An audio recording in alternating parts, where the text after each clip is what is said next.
Right N convention లో ఉన్నాం. Bharati TV N convention లో కూల్చివేతలపై ఎక్స్క్లూజివ్ కథనం అందించబోతుంది. సో ఎన్ కన్వెన్షన్ లోపలికి మనం ప్రవేశించాము. ఎన్ కన్వెన్షన్ లో ఇప్పటికే భారీ కట్టడాలు, దీనికి సంబంధించి ఇది పెద్ద హాల్. ఈ పెద్ద హాల్లో దాదాపు 3000 మంది కూర్చునే వీలుగా ఈ హాల్ ని కట్టడం జరిగింది. ఒక పక్క ఈ పక్క మనకు చూస్తే గనక అక్కడ చెరువు ఉంది. చెరువు బార్డర్ మొత్తం కూడా చెరువు బార్డర్ అది. సో గుర్రపు డెక్క మనకు కనబడుతుంది. అదంతా కూడా చెరువు బార్డర్. సో ఈ చెరువు బార్డర్ పక్కనే ఒక భారీ షెడ్ నిర్మించడం జరిగింది. ఈ భారీ షెడ్ లో 3000కు పైగా మంది కూర్చునే సౌలభ్యం ఈ ఎన్ కన్వెన్షన్ లో ఉంది. ఇదంతా కూడా చెరువు బార్డర్, ఈ తమ్మిడికుంట చెరువు బార్డర్ ఇదంతా కూడా. ఈ బార్డర్ పక్కన మనం చూస్తే కనుక ఈ బార్డర్ పక్కనే మనకి గుర్రపు డెక్క కనబడుతుంది. సో మొత్తం ఈ చెరువు పక్కన గుర్రపు డెక్క మనకు కనిపిస్తుంది. ఇదంతా కూడా గుర్రపు డెక్క. సో ఇదంతా కూడా గుర్రపు డెక్క. ఈ గుర్రపు డెక్కను కూడా హైడ్రా సిబ్బంది అలాగే జిహెచ్ఎంసీ సిబ్బంది కూడా మొత్తం తొలగించడం జరిగింది. ఇదంతా కూడా ఒకసారి మనం చూస్తే కనుక ఇదంతా కూడా గుర్రపు డెక్క మనకు కనిపిస్తుంది. ఈ గుర్రపు డెక్కను ఆనుకొని మొత్తం మనకు హైటెక్స్ అక్కడ వరకు కూడా హైటెక్స్ కనబడుతుంది. ఈ గుర్రపు డెక్క భారీగా పెరిగిపోయింది. ఈ చెరువు మొత్తం, ఈ తమ్మిడిగుంట చెరువు మొత్తం కూడా గుర్రపు డెక్క. ఇదంతా కూడా ఈ గుర్రపు డెక్క అక్కడ వరకు కూడా విస్తరించింది. మనకు అక్కడ హైటెక్స్ కనిపిస్తూ ఉంటుంది. హైటెక్స్ మనకు హైటెక్స్ కి సంబంధించి భారీ కట్టడం మనకు కనిపిస్తోంది. ఒకవైపు ఒక్కసారి మనం అటు చూసుకుంటే కనుక ఈ చెరువు బార్డర్ నుంచి ఇక్కడ భారీగా ఒక పెద్ద షెడ్ కూల్చడం జరిగింది. మనం చెప్పుకున్నట్టుగానే ఈ షెడ్ లో 3000కు మందిగా పైగా సిబ్బంది కూర్చునే అవకాశం ఉంది. ఈ ఆనుకుని ఉన్న షెడ్ కూల్చడం కూడా జరిగింది. అయితే రీసెంట్ గా పెళ్లిళ్ళ సీజన్ కనుక ఈ యొక్క ఎన్ కన్వెన్షన్ లో ఒక 20 బుకింగ్లు ఉన్నాయి. సో ముహూర్తాలు ఉన్నాయి. ముహూర్తాలు ఉన్న నేపథ్యంలో ఈ సీజన్ లో పెళ్లిళ్ళ సీజన్ కాబట్టి 20 బుకింగ్స్ ఉన్నాయి. 20 మంది ముందుగానే బుక్ చేసుకున్నారు. సో వాళ్ళందరికీ ఏం సమాధానం చెప్పబోతుంది ఎన్ కన్వెన్షన్ యాజమాన్యం, అలాగే నాగార్జున గారు ఏం సమాధానం, వాళ్ళ సిబ్బంది ఏం సమాధానం చెప్పబోతున్నారు, ముందుగానే ఫిక్స్ అయిన బుకింగ్స్ పెళ్లికి సంబంధించి వాళ్ళ గోడు వినేది ఎవరని కూడా ఇక్కడ చుట్టుపక్కల వాళ్ళు మాట్లాడుకుంటున్న తీరు. సో కొంతమంది అయితే 1990కి ముందు, అంటే 1970 ఆ ప్రాంతంలో ఇక్కడ ఇప్పటికీ కొంతమంది పెద్ద మనుషులు ఉన్నారు. వాళ్ళందరూ కూడా ఏం చెప్తున్నారంటే ఈ యొక్క ప్రాంతంలో అంతా కూడా కొండలు ఉండేటివి. ఈ కొండల్లో ఈ నాగార్జున వారు ఇవన్నీ కూడా తీసుకొని కొండలాన్ని డిమాలిష్ చేసి ఇక్కడ ఎన్ కన్వెన్షన్ నిర్మించారు. సో ఇక్కడ వరకు అంతా కూడా ఆయన కొన్నదే. ఈ యొక్క ఏదైతే పెద్ద హాల్ అయితే ఏదైతే ఉందో ఈ హాల్ వరకు కూడా ఆయన కొన్నదే. ఒకవేళ ఎంక్రోచ్మెంట్ జరిగింటే మాట 10-20 ఫీట్లు జరిగిండొచ్చు. కాకపోతే ఈ ఫంక్షన్ ఉన్న నేపథ్యం, ఫంక్షన్ ఉన్న అంతా కూడా నాగార్జున గారు కొన్నదే అని చెప్పి కూడా స్థానికులు చెప్తున్నారు. అలాగే మొత్తం కూడా ఇదంతా కూల్చివేతలు మనం చూస్తున్నాము. ఈ కూల్చివేతలు అంతా కూడా మనకు భారీగానే ఆస్తి నష్టం ఉండే అవకాశం ఉంది. సో కోట్లలోనే ఆస్తి నష్టం ఉంటుందని కూడా ఇక్కడ ఉన్నటువంటి ఎవరైతే రెగ్యులర్ గా ఈ ఐరన్ సప్లై చేస్తున్నటువంటి వాళ్ళు కూడా చెప్తున్నారు. మనతో పాటు ఐరన్ ని రెగ్యులర్ గా దాదాపు కొన్ని సంవత్సరాలుగా ఐరన్ ని సప్లై చేస్తున్నటువంటి ఒక యజమాని, ఐరన్ సప్లైయర్ కూడా ఆయన చెప్తున్నారు కోట్లలో నష్టం ఉంటది. ఇవన్నీ కూడా ముందుగానే చెప్పుంటే ఇవన్నీ కూడా మనము వాళ్ళంతా కూడా ఇది స్క్రూ, ఇదంతా కూడా ఫిట్టింగ్స్ అంతా కూడా తీసేసి వేరే దగ్గర షెడ్ వేసుకున్న ఆస్తి నష్టం ఉండేది కాదు, డబ్బులు వచ్చేవి. కానీ ఇదంతా కూడా వాళ్ళకు ఆస్తి నష్టం జరిగింది అని కూడా అంటున్నారు.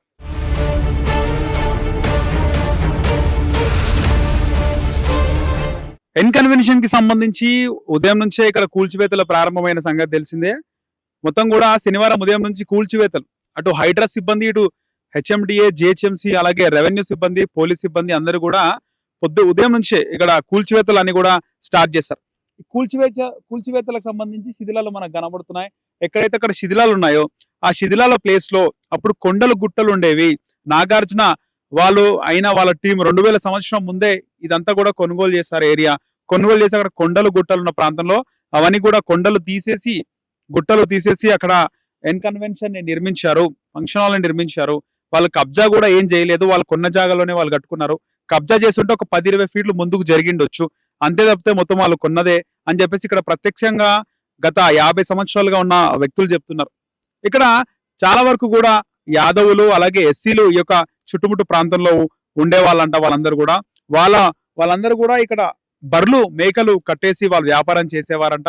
వాళ్ళ చిన్నతనంలో వాళ్ళందరూ ఇక్కడ ఉండడము, ఇక్కడ బర్రెలు మేకలు కట్టేయడము, ఆ కొండలపైన కూర్చొని ఆడుకోవడం ఇవన్నీ చేసేవారంట. అలాగే ఈ యొక్క తమ్మిడి కుంట, దీన్ని తిమ్మిడి కుంట అంటున్నారు, తుమ్మిడి కుంట అంటున్నారు, తమ్మిడి కుంట అంటున్నారు. ముఖ్యంగా అందరూ వాడుక భాషలో తమ్మిడి కుంట అని ఒక చిన్న కుంట, ఇది పెద్ద చెరువేం కాదు, ఒక చిన్న చెరువు. దీనికి సంబంధించి మేమందరం ఇక్కడ ఆడుకునే వాళ్ళము. నాగార్జున మొత్తం కూడా ఏం కబ్జా చేయలేదని చెప్పి స్థానికులు చెప్తున్నారు. వాస్తవానికి ఈ యొక్క చెరువు కూడా ఎక్స్టెండ్ అయిందంట. ఇక్కడ ఏదైతే మనకు ప్రస్తుతం కనిపిస్తున్న గ్రాఫ్ లో కనిపిస్తున్న తీరు చూస్తే కనుక ఇక్కడ స్థానికులు చెప్తున్న ప్రకారం అక్కడ ఎన్కన్వెన్షన్ కూల్చిన దగ్గర కొండలుంటే ఇటువైపు అంతా కూడా ఎర్ర మట్టి ఉంది, మొరం ఉంది, మట్టి ఉంది. అప్పుడు ఉన్నటువంటి కొంతమంది మున్సిపల్ అధికారులు రాత్రికి రాత్రి ఆ మట్టిని అంతా కూడా అమ్ముకున్నారు, మట్టిని అంతా కూడా అమ్ముకున్నారు దొంగచాటుగా అని చెప్పేసి స్థానికులు చెబుతున్నారు. సో కొంతమంది అయితే మనకు గతంలో ఏం జరిగిందని చెప్తున్నారు. అలాగే నాగార్జున గత ప్రభుత్వంలో, బీఆర్ఎస్ ప్రభుత్వంలో ఇలాంటివి బయటికి వచ్చినప్పటికీ కూడా ఏం జరగలేదు. కానీ ఇప్పుడు ఎందుకు రేవంత్ రెడ్డి సర్కారు నాగార్జున పైన కన్నెర్ర చేసింది అని కూడా మాట్లాడుతున్నారు. సో ఇక్కడ అప్పుడు బీఆర్ఎస్ తో బాగున్నాడు, ఇక్కడ నాగార్జున బీఆర్ఎస్ తో బాగున్నాడు, అటు వైసీపీతో బాగున్నాడు. అంతకుముందు టీడీపీతో కొంత ఘాటుగా మాట్లాడేవాడు నాగార్జున. ట్యాక్సులు కడుతున్నాం మేము, ప్రభుత్వానికి ట్యాక్సులు చెల్లిస్తున్నాం సినిమా వాళ్ళము అని విమర్శించినాడు. కానీ మొన్న జగన్ సర్కారు పైన విమర్శలు ఏమి కూడా నాగార్జున చేయలేదు, ప్రభుత్వంతో తమకేమి ఇబ్బందులు లేవని చెప్పినాడు. సో ప్రస్తుతం రేవంత్ రెడ్డి సర్కార్ వచ్చింది, అటు ఆంధ్రప్రదేశ్ లో చంద్రబాబు నాయుడు తెలుగుదేశం పార్టీ సర్కార్ వచ్చింది. రేవంత్ రెడ్డి ముఖ్యమంత్రి అయిన తర్వాత మెగాస్టార్ చిరంజీవి విషెస్ చెప్పడం, వెళ్ళి కలవడము, అటు రేవంత్ రెడ్డి కూడా మెగాస్టార్ ఇంటికి వెళ్ళి కలవడం, బాలకృష్ణ కూడా కలవడం, మళ్ళీ బాలకృష్ణతో బసవతారకం పిలిచినప్పుడు రేవంత్ రెడ్డి వెళ్ళడం, వాళ్ళ మధ్య సఖ్యత ఉంది. కానీ నాగార్జున ఇంతవరకు రేవంత్ రెడ్డిని కలవలేదు. సో రేవంత్ రెడ్డి కొంచెం నాగార్జున పైన ఫోకస్ చేసిండు, అందుకే కబ్జాలు చేసిండు, ఈ కబ్జాకు సంబంధించి కబ్జాలని కూడా కూల్చిండు అని చెప్పేసి స్థానికులు చెబుతున్నారు. సో ఇలాంటి కబ్జాలు చాలా ఉన్నాయని, పక్కన ఉన్నటువంటి సున్నం చెరువు ఏదైతే బోరబండ సైడ్ 3 ఏరియా, అల్లాపూర్ ఏరియాలో ఉన్నటువంటి సున్నం చెరువులో కూడా చాలా కబ్జాలు జరిగినాయి. మరోవైపు దుర్గం చెరువు FTL ల్యాండ్ కబ్జా చేసి చాలా అపార్ట్మెంట్లు, చాలా కార్పొరేటెడ్ కంపెనీలు కన్స్ట్రక్షన్ చేసినాయి. ఈ యొక్క దుర్గం చెరువుని అక్కడ కూల్చే దమ్ము సర్కారుకు ఉందా, రేవంత్ రెడ్డి కూల్చే అవకాశం ఉందా, అలాంటి డెసిషన్ ఆయన తీసుకుంటాడా అని చెప్పేసి స్థానికులు మాట్లాడుతున్నారు. ఒకప్పుడు 1990కి ముందు సున్నం చెరువుకు సంబంధించి సున్నం చెరువు అలాగే దుర్గం చెరువులో మొత్తం కూడా దుర్గం చెరువు వానలకు ఫ్లో అయితే మాదాపూర్ మెయిన్ రోడ్ వరకు వాటర్ వస్తుండే. మాదాపూర్ మెయిన్ రోడ్ వరకు కూడా ఇదంతా కూడా FTL ల్యాండ్, ఇక్కడ వరకు మా దుర్గం చెరువు వాటర్ వస్తుండే. మొత్తం కూడా కబ్జాకు గురై కట్టినారు. దుర్గం చెరువు చాలా కబ్జా అయింది. ఇక్కడ తమ్మిడికుంట చెరువు కంటే దుర్గం చెరువు చాలా కబ్జా అయింది. దుర్గం చెరువు కబ్జాలని బయటికి తీసే సత్తా ఈ ప్రభుత్వానికి ఉందా, రేవంత్ రెడ్డి ఆ పని చేయగలడా అని చెప్పేసి స్థానికులు కూడా ప్రశ్నిస్తున్నారు. అంతా కొంతమంది స్థానికులు కూడా ఉన్నారు, వాళ్ళతో మాట్లాడే ప్రయత్నం చేద్దాం. అన్న నమస్తే, మీరు ఎక్కడి నుంచేనా? మేము ఇక్కడ లోకల్ ఉంటారు. సో మీకు ఈ తమ్మిడికుంట అంటారా, తుమ్మిడికుంట అంటారా, ఏమంటారు? తమ్మిడికుంట అంటారు. తమ్మిడికుంట, తుమ్మిడికుంట అని, తిమ్మిడికుంట అని రకరకాల పేర్లతో పిలుస్తున్నారు కదా. ప్రస్తుతానికి వాడుక భాషలో తమ్మిడికుంట. ఓకే, మీరు ఎప్పటి నుంచి ఉంటున్నారన్న ఇక్కడ? నేను 25 years నుంచి.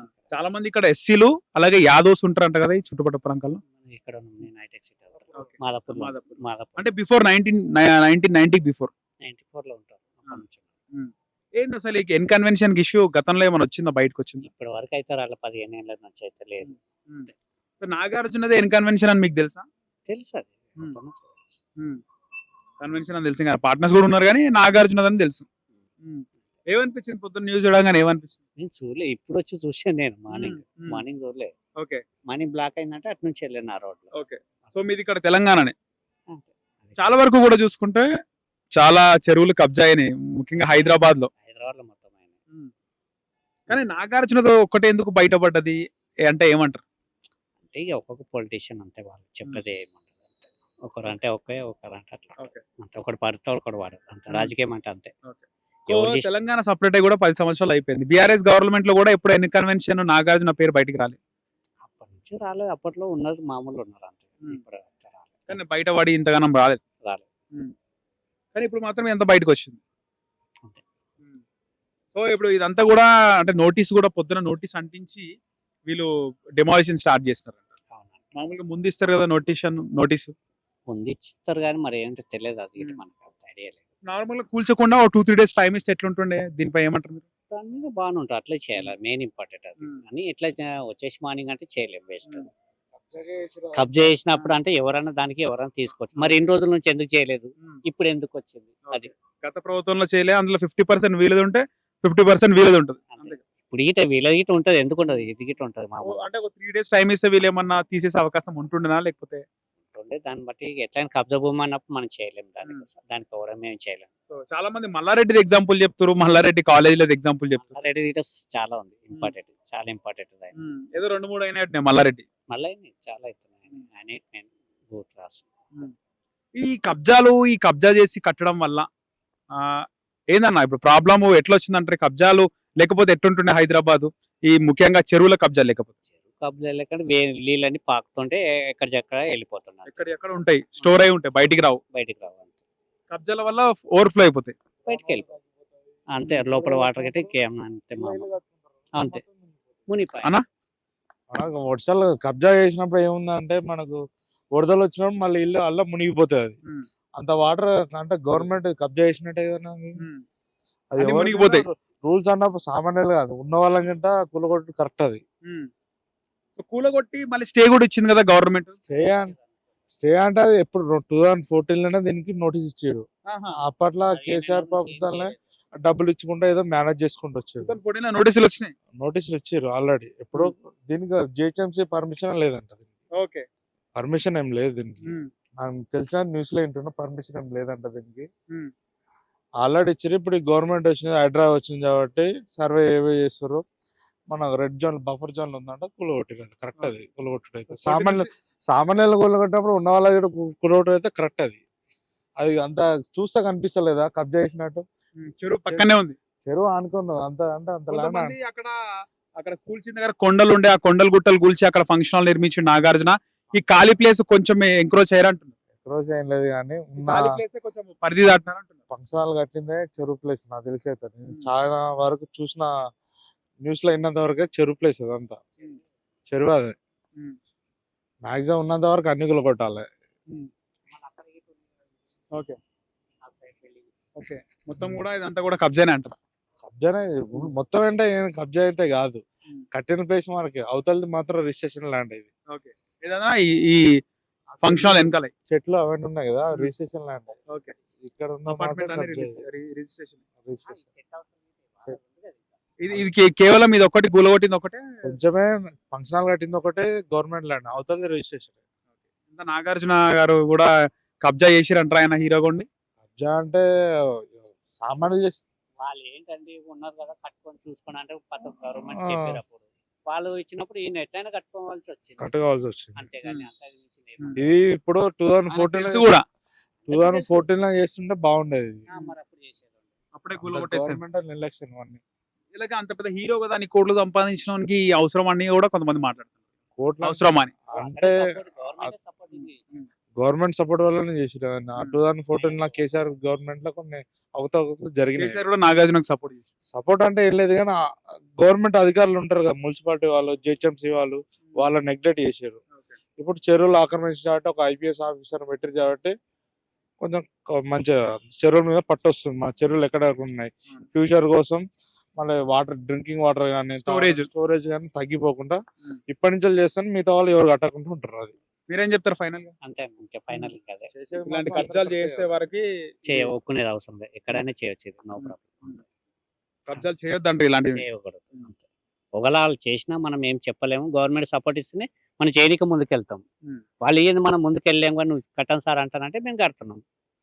10 మందికి అన్నం పెట్టాడు, 10 మందికి తీసేసుకుంటే అయిపోయాయి. దానికి కట్టిన డబ్బులు గిట్ట ఎప్పుడూ వెళ్ళిపోయాయి, దాని కథ ఇంకేం ఉండదు అందులో. రైట్.